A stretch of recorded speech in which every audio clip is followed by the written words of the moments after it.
کہ جو بندہ یہ وظیفہ پڑھے گا اللہ کا عرش ہل جاتا ہے.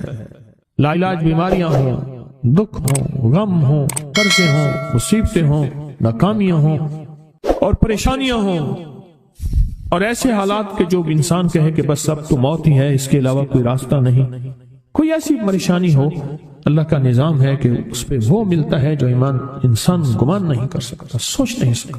یہ فیصل آباد کے ساتھ ماموں کانجن میں ایک درویش ہوتے تھے، صوفی عبداللہ صاحب رحمۃ اللہ علیہ، بڑے اللہ والے تھے، درویش تھے، اللہ سے مانگتے تھے، اللہ دے دیتا تھا. تو مجھے ان کے ایک شاگرد نے بتایا، اردو بازار لاہور میں ہوتے تھے، کہنے لگے کہ میں ایک دفعہ گیا تو مجھ سے فرمانے لگے کہ میرے سارے کے سارے طالب علم استاد جمع ہو کے آ گئے کہ ہمارے جو ہے وہ ہمارے راشن نہیں، کھانا پینا کچھ نہیں، تنخواہیں نہیں ملی، سب چیز ختم ہو چکی ہے، تو اب ہمیں اجازت دے دیں، آپ کے پاس تو ہے نہیں. اچھا فرمایا مجھے چند دن دے دو، جتنے اور دن صبر کر لیا، چند دن مجھے دے دو. تو فرمایا پھر بیٹھ گئے مصلی اور جو سورۃ فاتحہ پڑھی نا جب آتے تھے نا، ایاک نعبد و ایاک نستعین، اس کو جو وجدانی کیفیت کے ساتھ دل کی گہرائیوں اندر کے درد کے ساتھ پکارتے تھے، اتنا درد، اتنا غم، اتنا درد، اتنا غم جو پکارتے تھے کہ ایسے محسوس ہوتا تھا کہ زمین ساری کی ساری ہل رہی اور ہر طرف ایک نظام چل رہا ہے. اور جب پھر اس صورت کو پورا کرتے تھے، پھر سورۃ فاتحہ پڑھتے تھے، اور جب پہنچتے تھے ایاک نعبد و ایاک نستعین، پھر ایسے ہی جو ہے اس کو دہراتے تھے. پر بات یہ ہے وہ دعا پڑھتے نہیں تھے، مانگتے تھے. ایک ہے دعاؤں کا پڑھنا، ایک ہے دعاؤں کا مانگنا. وہ دعا پڑھتے نہیں تھے، مانگتے تھے، اور اللہ مانگنے والے کو دیتا بھی ہے، اللہ مانگنے والے کو عطا بھی کرتا ہے، اور اللہ کی رحمت مانگنے والے کے ساتھ سدا رہتی ہے، ہمیشہ رہتی ہے. وہ دعا پڑھتے نہیں تھے، مانگتے تھے. بس کہا کہ ایسے مانگے، ایسا مانگا، ایسا مانگا کہ اللہ پاک کو ترس آیا. چند ہی دنوں میں فرمایا اللہ نے دکھایا کہ یہ دیگ ہے سونے کی بھری ہوئی ہے، اور میں نے آپ کے حوالے کر دی. اور تھوڑا سی ایسی جگہ ہٹائی تو وہ دیگ نکل آئی. تو فرمایا پھر مٹھیاں سونے کی بھر بھر کے دیتے تھے اور کہتے تھے اس کو حسب ضرورت خرچ کرنا، خیال کرنا، کہیں فضول خرچی نہ کرنا، اسراف نہ کرنا. اللہ کے خزانے ہیں اور برکت والے ہیں، کہیں اللہ ناراض ہو کے چھین نہ لے، کہیں اللہ ناراض ہو کے چھین نہ لے. مجھ سے ایک صاحب کہنے لگے کوئی ایسا عمل بتائیں، کوئی ایسا عمل بتائیں کہ میں چاہتا ہوں میری 7 نسلوں میں رزق ختم نہ ہو، جو مہنگائی اور حالات اور پریشانیاں میں دیکھ رہا ہوں. کوئی ہے عمل؟ میں کہا بالکل ہے. میں نے کہا روزانہ 40 منٹ بیٹھ، 40 منٹ صبح دوپہر شام، جو تیری تنہائی کا وقت ہو، کہ یا اللہ دنیا میں ایسی جگہ کوئی کہیں ہوتی، اکیلے بیٹھے رہتے یاد تیری دل نشی ہوتی، اکیلے بیٹھے رہتے یاد تیری دل نشی ہوتی. 40 منٹ کوئی ایسا بیٹھ 40 منٹ اس انداز سے مصلی پہ، کہیں بستر میں، کہیں ایسی جگہ جہاں سوئے نہیں، اور بس صرف ایک بار سورۃ فاتحہ پڑھا، اور اس کے بعد ایاک نعبد و ایاک نستعین کو دوہرا. جاگ رہے ہیں، دیکھتے رہیں، مجھے دیکھتے رہیں، میں آپ کو دیکھتا رہوں. آپ اللہ کے اور اس کے حبیب کے مہمان ہیں، آپ کو دیکھنا بھی ثواب ہے، آپ کو دیکھنا بھی ثواب. تو میں نے اسے عرض کیا کہ بس اس کو وجدان سے پڑھو، ایسے پڑھ کے رونگٹے کھڑے ہو جائیں، آنسو بہنے لگ جائیں، دل کے اندر کا درد اور دل کا اندر کا غم اور اللہ کے سامنے حاضری، استحضار، اور یہ کیفیتیں تیری ہوں کہ بس اس کے علاوہ کوئی مجھے یاد نہ رہے. اس درد سے پڑھ 40 منٹ. 40 کے عدد کے ساتھ کائنات کے رازوں کا بڑا تعلق ہے. 40 کا جو عدد ہوتا ہے، بس 40 کے عدد کے ساتھ پڑھ، اور بہت توجہ سے پڑھ، اور بہت دھیان سے پڑھ، روز پڑھ. مجھ سے کہنے لگا کتنے دن پڑھوں؟ تو میں نے اس سے کہا مجھ سے یہ دن نہ پوچھ، تیرا دل خود بولے گا کہ فیصلے ہو گئے ہیں، بس ختم. دل خود بولے گا. یہ بتائیں کہ پیٹ بھرتے ہوئے کوئی گھنٹی بجتی ہے، یہ دل خود بولتا ہے کہ پیٹ بھر گیا. پیاس میں بھی کوئی کہتا تو نہیں ہے کہ آپ کی پیاس بجھ گئی ہے، وہ دل خود بولتا ہے کہ بس اب پانی کی ضرورت نہیں ہے. نیند سے دل بھر جائے تو بس دل بولے بس اب سو لیا، وہ اٹھیں. اسی طرح دل خود بولے، دل خود بولے. کیا بولے؟ دل خود بولے. اور دل اندر بولے، دل اندر بولے کہ اللہ پاک جل شانہ نے نسلوں کے لیے رزق کی عزت دولت برکت کے فیصلے کر دی. بس دل بولے کتنے دیر کر، اب یہ تیرے اپنے مانگنے میں ہے، مانگنے میں کمی ہے تو دل نہیں بولے گا. اگر مانگے گا تو پتہ نہیں دنوں میں یا ہفتوں میں، جتنے دنوں میں فیصلہ ہو جائے.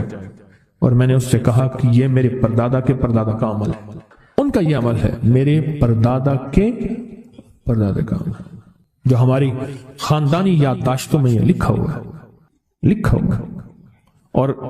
اور فرمایا اگر یہ کوئی بندہ کر لے اللہ نسلوں کا رزق اللہ سے منوا لے.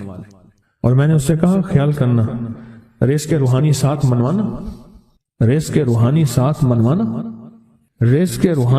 منوانا، ورنہ دولت مال چیزیں مل جائے گی جس کے بارے میں کہا جاتا ہے کہ بعض بندے ایسے ہوتے ہیں اللہ پاک ان سے لقمے نہیں چھینتا، سجدے چھین لیتا ہے. اللہ ان سے لقمے نہیں چھینتا. کیوں؟ رزق جسمانی دوسرے لفظوں میں مل رہا ہے اور رزق روحانی اللہ چھین لیتا ہے. یہ جو آج آپ بیٹھے ہیں تسبیح خانے میں اور میں بیٹھا ہوں، یہ ہم روحانی دسترخوان پہ بیٹھے ہیں. یہ بہت بڑا دسترخوان لگا ہوا ہے، دسترخوان ہے. سنا ہے در یار پہ بڑی دھوم ہے، وہاں عاشقوں کا ہجوم ہے. یہ روحانی دسترخوان ہے، میں بھی خود محتاج ہوں.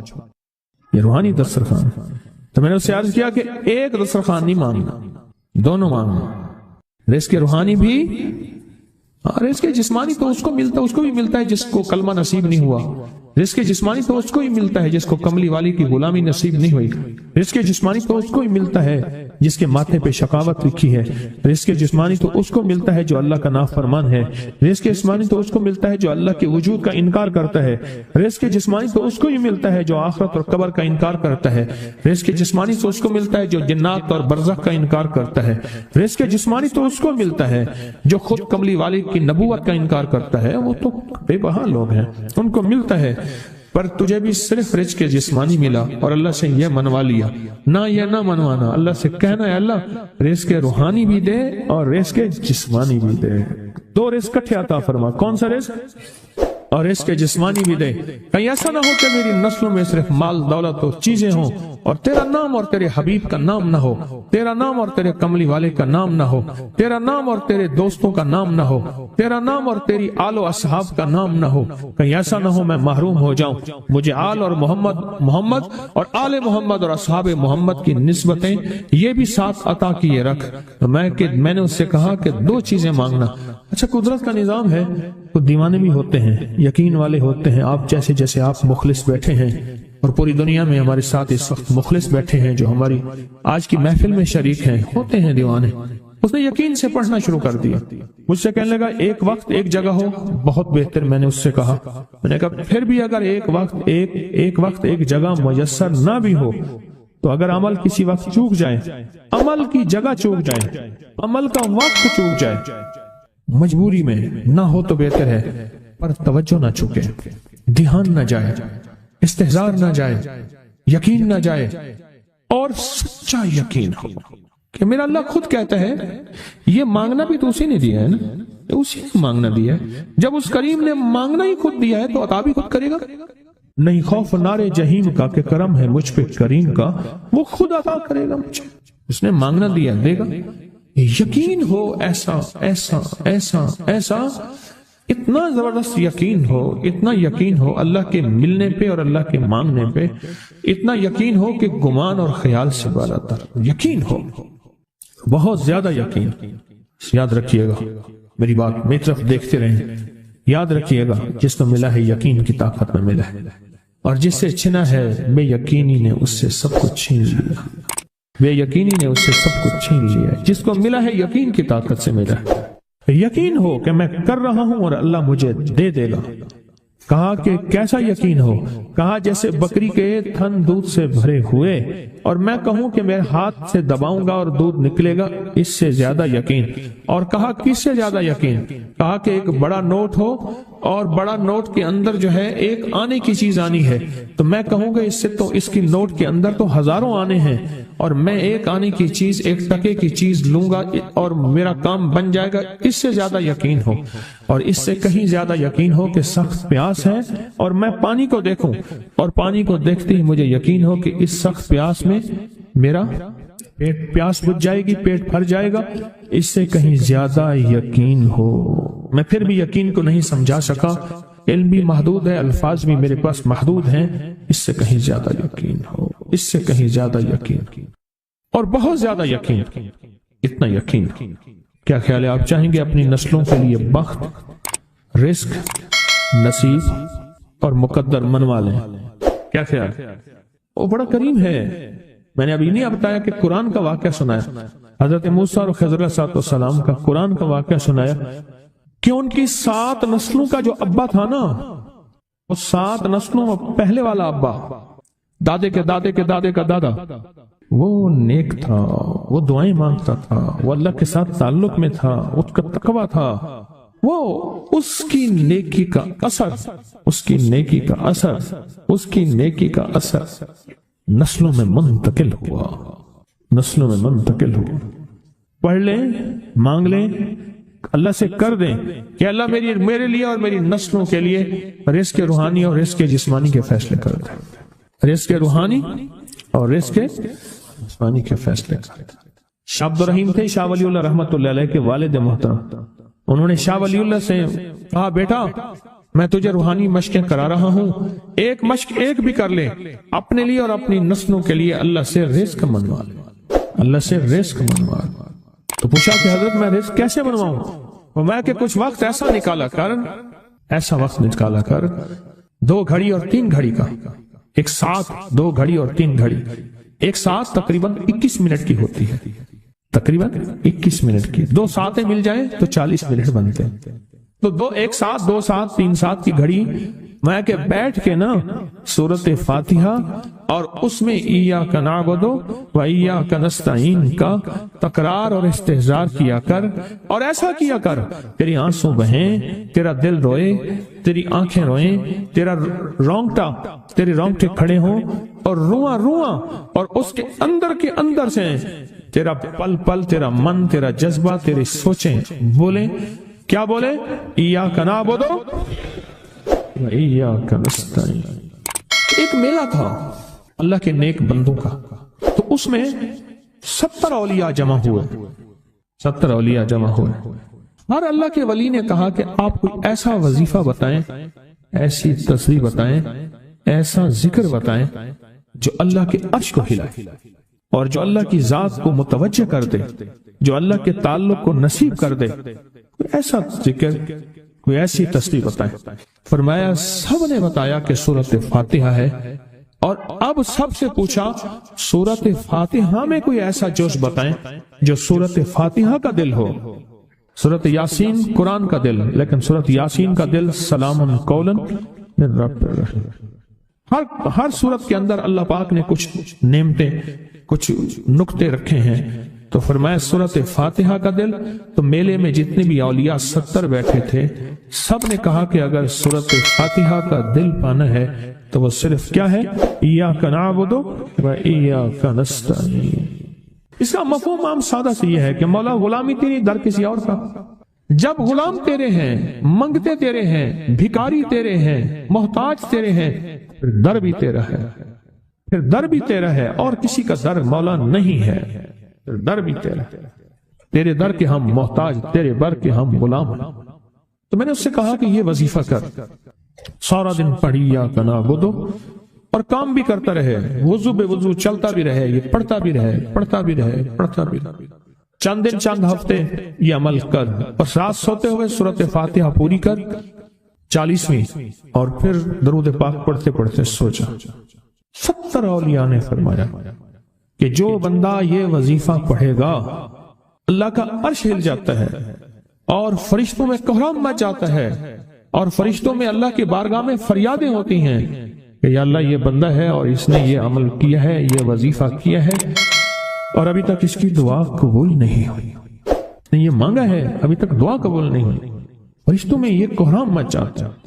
ایک اللہ کے دوست تھے، سوتے سوتے ایک دم اٹھ بیٹھے، اٹھنے کے بعد وجدانی کیفیت کے ساتھ جو ہے یہ وظیفہ پڑھنے لگے۔ تو کسی نے پوچھا کہ حضرت کیا ہوا؟ فرمایا میں نے دیکھا کہ اللہ کے عرش کے نیچے جنتی ہیں اور وہ ٹہل رہے ہیں اور سب کی زبان پہ یہی وظیفہ ہے، ایاک نعبد و ایاک نستعین، سب کی زبان پہ یہی وظیفہ ہے اور سب یہی پڑھ رہے ہیں۔ میری ایک درخواست ہے سورۃ اخلاص 2 تسبیح زندگی کا معمول بنا لیں، اس کو تو کبھی نہ چھوڑیں۔ کیا خیال ہے؟ 2 تسبیح زندگی کا معمول بنا لیں، اس کو کبھی نہ چھوڑیں۔ اس کا فائدہ کیا ہوگا؟ اس کے انوکھا فائدہ ہوگا۔ اللہ پاک نا نور کی برکت سے، اعمال کی برکت سے نسلوں میں نور اور خیر عطا فرماتے ہیں، پھر نسلوں میں وہ نور چلتا ہے، نسلوں میں وہ برکتیں چلتی ہیں، بعض اوقات دوسری نسل میں، بعض اوقات تیسری نسل میں، اور بعض اوقات اسی نسل میں۔ ایسا کر رہا تھا کہ اپنی زندگی میں اس نور کی روشنی کو ساتھ لے کر چلے۔ 2 تسبیح سورۃ اخلاص کی تو زندگی میں نہ چھوڑیں۔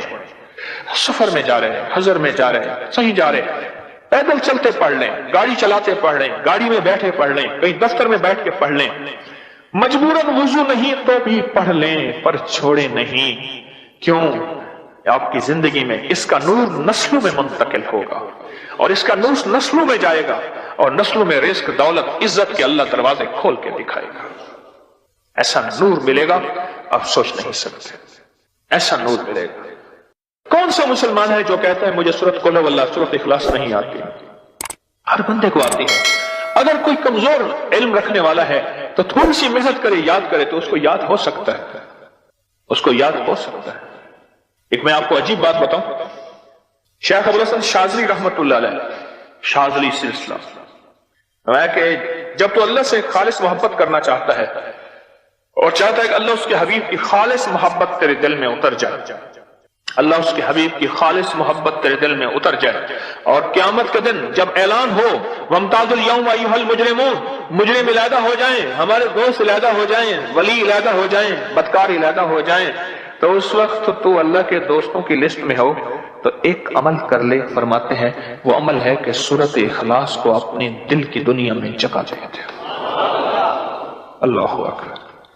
شیخ ابوالحسن شاذلی رحمۃ اللہ علیہ فرماتے ہیں، اور فرمایا جو سورۃ اخلاص پڑھے گا وہ حالت ایمان سے دنیا سے رخصت ہوگا، حالت ایمان دنیا میں سے رخصت ہوگا، اور ایمان کی آخری کیفیت میں رخصت ہوگا۔ اور ایک اللہ کے ولی نے اپنا مشاہدہ بیان کیا، میرے پاس لوگ آئے رزق کی تنگی میں مبتلا تھے، میرے پاس لوگ آئے بدحال ہو چکے تھے، میرے پاس ایسے لوگ آئے جن کی تنخواہیں بچتی نہیں تھیں، میرے پاس ایسے لوگ آئے جن کے گھر میں جھگڑے ناچاکیاں تھیں، اور میرے پاس ایسے لوگ آئے جن کی زندگیاں تنگ تھیں، اور جو نیکی کرنا چاہتے تھے کر نہیں سکتے تھے، خیر میں آنا چاہتے تھے آ نہیں سکتے تھے، اور برائیاں ان کا راستہ چھوٹی نہیں تھی اور نیکی کے دروازے بند تھے۔ کہا میں نے ان سے کہا کہ 2 تسبیح سورۃ قل ہو اللہ کی پڑھ لو۔ جب سے انہوں نے پڑھنا شروع کیا سورۃ قل ہو اللہ ان کا ضامن بن گیا، اور سورۃ اخلاص ان کا سہارا بن گئی، اور سورۃ اخلاص ان کا ساتھی بن گئی، اور سورۃ اخلاص ان کا محافظ بن گئی، اور سورۃ اخلاص ان کا معاون بن گئی، اور سورۃ اخلاص ان کو زندگی میں لے کر چلنے والی روشنی بن گئی، اور ان سے سارے اندھیرے چھٹ گئے اور ساری ظلمتیں چھٹ گئیں، اور خیریں اور برکتیں ان کی چوکھٹوں ان کے دروں کو مالا مال کر دی۔ اللہ کے ولی اپنا مشاہدہ اپنا تجربہ بتاتے ہیں کہ جس نے 200 دفعہ سورۃ اخلاص پڑھی اللہ پاک اس کو ہمیشہ خیروں سے نوازیں گے، اور